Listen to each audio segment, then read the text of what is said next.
News જોઈ રહ્યા છો આપ તમારી સાથે સત્યની સાથે અને તમામ ન્યૂઝ અપડેટ સાથે હું ઝંખના દવે। રાજધાની દિલ્હી અને એનસીઆરમાં ભારે વરસાદ વરસ્યો। ભારે પવન સાથે ધોધમાર વરસાદ। દિલ્હીમાં મકાન પર વૃક્ષ પડતા 4 લોકોના મોત થયા છે। જફરપુર વિસ્તારમાં 3 બાળકો સહિત 4 લોકોના મોત થયા ત્યારે ભારે પવન સાથે વરસાદથી વૃક્ષ ધરાશયી થયું છે। છાવલામાં મકાનની છત ધરાશયી થતા 4 જેટલા લોકો દટાયા ત્યારે કેટલાક વિસ્તારોમાં કરા સાથે વરસાદ વરસ્યો હોવાનું પણ સામે આવ્યું છે। ત્યારે દિલ્હીમાં ભર ઉનાળે ચોમાસા જેવો માહોલ સર્જાયો।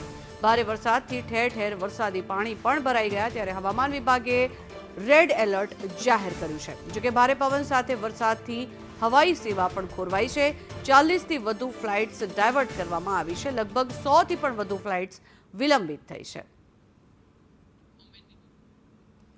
તો સતત જે રીતે વરસાદી માહોલ જામ્યો છે, પડે જે અપડેટ છે તે આપના સુધી પહોંચાડીએ। દિલ્હીના અનેક વિસ્તારોમાં કરા પડ્યા છે અને તેના કારણે થઈને અનેક વિસ્તારોમાં ઠેર ઠેર ટ્રાફિક જામના પણ દ્રશ્યો અહીંયા સામે આવી રહ્યા છે। કમોસમી વરસાદના કારણે થઈને ઘૂંટણસમાં પાણી ભરાયા છે, જેમાં રાહદારીઓ અને વાહન ચાલકોને ભારે હાલાકીનો સામનો કરવાનો વારો આવી રહ્યો છે। સતત વરસાદના કારણે થઈને લોકોને જનજીવન પર પણ તેની અસર પડતી નજરે પડી રહી છે। આ દ્રશ્યો જે આપ જોઈ રહ્યા છો આ દિલ્હીના અલગ અલગ વિસ્તારોના આ દ્રશ્યો છે કે જ્યાં જો ગાડી લઈને પસાર થવું હોય તો પછી ગાડીના ટાયરો ઢંકાઈ જાય એટલું પાણી અહીંયા ભરાયેલું નજરે પડી રહ્યું છે। જોકે હજી પણ હવામાન વિભાગ દ્વારા રેડ એલર્ટ જાહેર કરવામાં આવ્યું છે।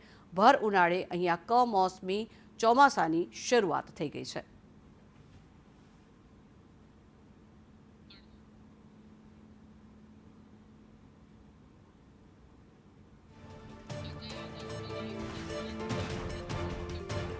તો સતત વરસાદ વરસી રહ્યો છે અને વરસાદના કારણે થઈને લોકોનું જનજીવન અસ્તવ્યસ્ત થઈ રહ્યું છે। ત્યારે મહત્વનું છે કે સરકાર દ્વારા પણ અનેક માહિતી અને સૂચનાઓ આપવામાં આવી રહી છે। ઘરની બહાર જો જરૂરી ન હોય તો ન નીકળવા માટે સૂચના આપવામાં આવી છે। સાથે જ ઘરમાં બારી બારણા દરવાજા પણ બંધ રાખવા માટે સૂચના આપવામાં આવી છે। સતત જે રીતે વરસાદી માહોલ અહીંયા જામ્યો છે, કમોસમી વરસાદ વરસી રહ્યો છે અને છતાં પણ અનરાધાર ધોધમાર જે રીતે વરસાદ વરસી રહ્યો છે, લોકોને ભારે હાલાકીનો સામનો કરવાનો વારો આવી રહ્યો છે। આ દ્રશ્યો જે આપ જોઈ રહ્યા છો, બંને દ્રશ્યોમાં જે રીતે વાહન ચાલકો પણ મુશ્કેલીઓ ભોગવી રહ્યા છે, ત્યારે રિક્ષા ચાલકો હોય કે પછી ટ્રક ચાલકો હોય તે લોકોને સતત જે રીતે રોડ રસ્તાઓ પર પાણી ભરાયેલા છે તેના કારણે તેને મુશ્કેલીઓ વેઠવાનો વારો આવી રહ્યો છે। લાંબી ટ્રાફિકની કતારો પણ નજરે પડી રહી છે। અહીંયા વાહનોની લાંબી કતારો અને સાથે જ ટ્રાફિક જામના અહીંયા દ્રશ્યો પણ સર્જાયેલા નજરે પડી રહ્યા છે। ત્યારે સતત અને ભારે વરસાદ સાથે ભારે પવન સાથે ધોધમાર વરસાદ અહીંયા વરસી રહ્યો છે। ત્યારે દિલ્હીમાં મકાન પર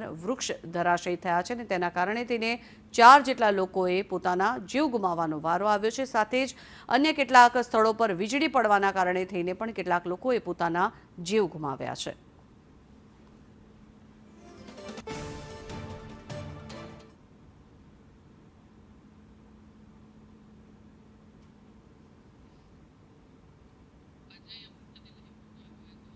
વધુ माहिती मेळवीए, संवाददाता अजय यादव जुड़ाया है।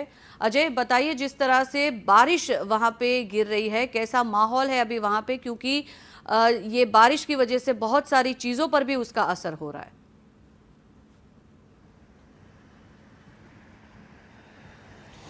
देखिए, निश्चित तौर पर रात को 3 बजे ही जो मौसम खराब हुआ था, हालांकि एक लिहाज से माने तो दिल्ली में जो लगातार गर्मी पड़ रही थी, लोगों को काफ़ी दिक्कतों का सामना करना पड़ रहा था, उसकी वजह से थोड़ी राहत जरूर मिली। लेकिन उसके बाद जिस तरह से आंधी आया, बिजली कड़की और ख़ास करके जितने बड़े पैमाने पे बारिश हुई, उसकी वजह से पूरी दिल्ली फिलहाल हल्कान दिखाई दी। सुबह 7 बजे की अगर बात करें तो 7 बजे जो स्कूलों का टाइम होता है उस वक्त दिल्ली में जो है भारी ट्रैफिक जाम देखने को मिला। यहाँ तक कि ऑफिस के वक्त भी बड़ी संख्या में ट्रैफिक जाम अलग अलग इलाकों में देखने को मिला। फिलहाल मैं इंडिया गेट इलाके में हूँ और आप देख सकते हैं कि सड़कों पे जो पहले पानी था, ये पानी एक तरह से उतर चुका है और जो ट्रैफिक का फ्लो है वो भी यहाँ पे अब ठीक ठाक हो गया है। लेकिन 9 बजे के करीब यहाँ पर भारी ट्रैफिक जाम था और लोगों को ऑफिस पहुँचने की दिक्कत हो रही थी। यहाँ तक कि बहुत सारे ऐसे इलाके हैं जो पूरी तौर पे जाम हो गए थे। इसकी वजह से लोग पैदल चल के ही मेट्रो स्टेशनों की तरफ आगे बढ़ने लगे। मेट्रो स्टेशन पे पहुँचने का मतलब, या दिल्ली में कह सकते हैं कि एक ही ऐसी सर्विस है जो बिना डिले करते हुए आपको अपने डेस्टिनेशन पे पहुँचा सकती है। तो लोग मेट्रो तक पहुँचने के लिए पैदल यात्रा करना शुरू कर दिए थे। तो काफ़ी हौच पौच की कंडीशन थी। हालांकि इस बीच दिल्ली के कई सारे ऐसे इलाके अभी भी हैं जहां पर पेड़ गिरे हुए हैं और पेड़ गिरने की वजह से ट्रैफिक जाम की स्थिति बनी हुई है और कई सारे ऐसे इलाके हैं जहां पे पानी का फ्लो जो है अभी भी बरकरार है और पानी अभी नहीं निकला है, तो लोगों को खासी दिक्कतों का सामना करना पड़ा।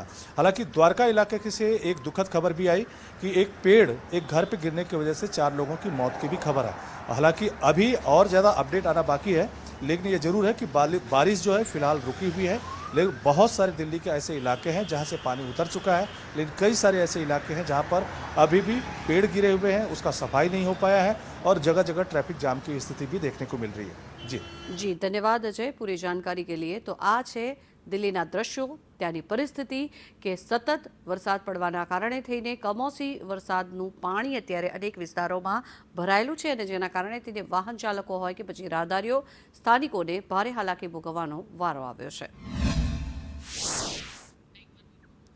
આ દ્રશ્યો જે આપ જોઈ રહ્યા છો દિલ્હીના આ દ્રશ્યો છે કે જે રીતે કમોસમી વરસાદ દિલ્હીમાં વરસ્યો છે તેના કારણે તેને બ્રિજ પરના સૌથી પહેલા દ્રશ્યો જે આપ જોઈ રહ્યા છો બ્રિજ ઉપર પણ સતત પાણી ભરાયેલા છે અને તેના કારણે થઈને વાહન ચાલકોને હાલાકી પડી રહી છે। ત્યારે વૃક્ષ ધરાશયી થવાના કારણે થઈને 4 જેટલા લોકોએ પોતાના જીવ ગુમાવવાનો વારો આવ્યો છે। ત્યારે અન્ય સ્થળોની પણ વાત કરીએ તો ઠેર ઠેર દિલ્હીમાં અનેક વિસ્તારોમાં પાણી ભરાઈ ગયા છે। હજી તે પાણી જે છે તે ઉતરવાનું નામ નથી લઈ રહ્યા, જેના કારણે થઈને અનેક વિસ્તારોમાં વાહનો ફસાઈ ગયા છે। ત્યારે ટ્રાફિક જામના પણ દ્રશ્યો સર્જાયા છે।